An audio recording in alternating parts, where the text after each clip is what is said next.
modern America, if you point out that biological sex is a physical reality, you can be fired from your job. The Washington Post will send a reporter to your house to intimidate you, but it doesn't change anything. Denying reality doesn't change reality. You could say gravity isn't real, but if you jump off the roof of your garage, you're still going to get hurt.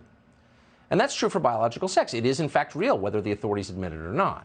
Officials in New Jersey are learning that lesson this week. 2 female inmates at a supposedly all-women's prison in New Jersey have just become pregnant.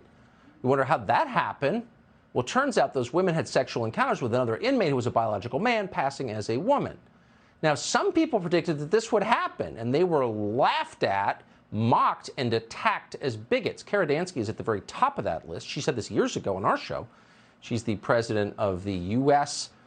chapter of the Women's Declaration International, author of the book, The Abolition of Sex, How the Transgender Agenda Harms Women and Girls, and we are happy to have Kara Dansky back. Kara, thanks so much for coming on. I'll never forget the first time, and it had to have been at least 4 years ago, when you said, if we keep going down this path, we're going to have biological men in women's prisons. And you were right.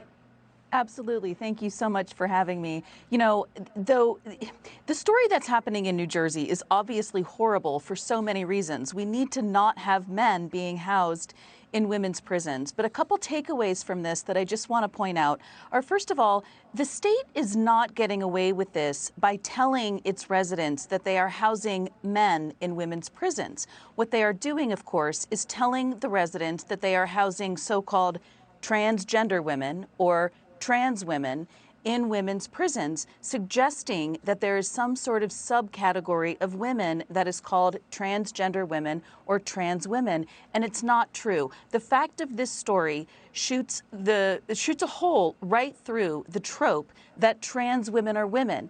Our society has been taught that we are supposed to say and think that trans women are women, but obviously that is not true, because the individuals that are the focus of the story impregnated women, and every thinking adult, no matter what the President of the United States has to say on the matter, knows that there is no category of women who can impregnate women. So I really want to thank you for highlighting this story.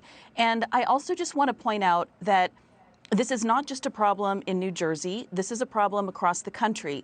I know that we have talked previously about how the state of California recently enacted a law at the end of 2020, which went into effect in 2021, which mandates that men be housed in women's prisons on the basis of their so-called gender identity if they say that they are women. Washington State has a similar policy. However, this is not just happening in blue states. This is happening across the country. As far as I know, 49 states plus the District of Columbia have some form of law or policy in place that mandates the housing of men in women's prisons.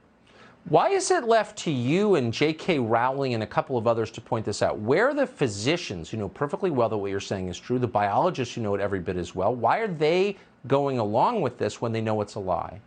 So the entire medical establishment in the United States has been captured by so-called trans ideology. And what I really want all Americans across the political spectrum to understand is that trans is not a civil rights movement to protect a marginalized community of people. It is a multi-trillion-dollar industry that is pushing this. It is paying the medical establishment. It is paying most media outlets. It is paying our government. It is paying our schools. It is at all levels, elementary schools through college, to push the idea that the material reality of sex does not exist, and that what is more important than the material reality of sex is so-called gender identity. This is all being pushed by a multi-trillion-dollar industry in the guise of a civil rights movement. It's all a lie.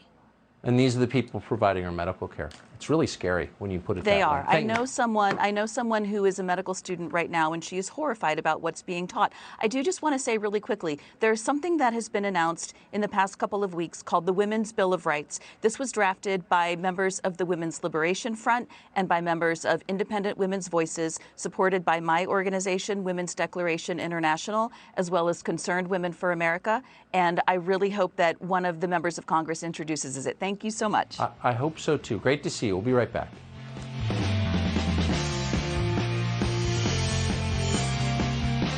Don't forget to like, comment, and subscribe. Dark Skin Naisha on the rise.